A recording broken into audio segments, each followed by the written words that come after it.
Hey guys, so science is also doing a choice board, but it's slightly different than the one from social studies, so make sure you really look at this. So directions for each day this week, pick one of the activities to complete, highlight the activity that you're completing, and then fill out the activity sheet below. That's how you get points for doing today. If you notice over here on the left-hand side, it says Monday, Tuesday, Wednesday, and Thursday. There is a Friday, but that's only if you have to do your makeup work and you didn't do all 4 days. So on Monday, I have 4 choices. I can do a tour of the Smithsonian Air and Space Museum. This is super duper cool. Draw a picture of your dream house, and it has directions of what to include.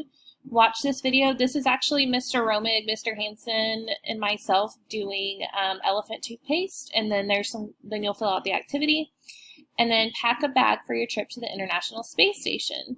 And then there's directions here and a link for a video. So I will choose which one I want to do, click in that box, and I will go up here to the paint bucket or background color, and I'll just highlight that whatever color.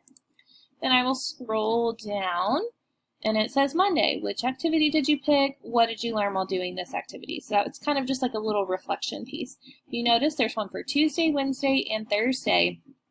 So you will be picking one a day. All of the videos on here, this is Miss Bookout doing a fire snake with sugar, sand, and lighter fluid. And then this is a video of Mr. Romig, Mr. Hansen, and I doing Diet Coke and Mentos. And then down here, for your viewing benefit, check out the bloopers from the recording video. So there are bloopers to these videos because it was not perfect. We do not have YouTube in our future career. So this will be week-long. Again, just choose which one you want to do per day. There's Monday, Tuesday, Wednesday, and Thursday. Friday, this will be if you did not finish activities. You'll have to pick from the day that you missed. If you guys have any questions, just let me know.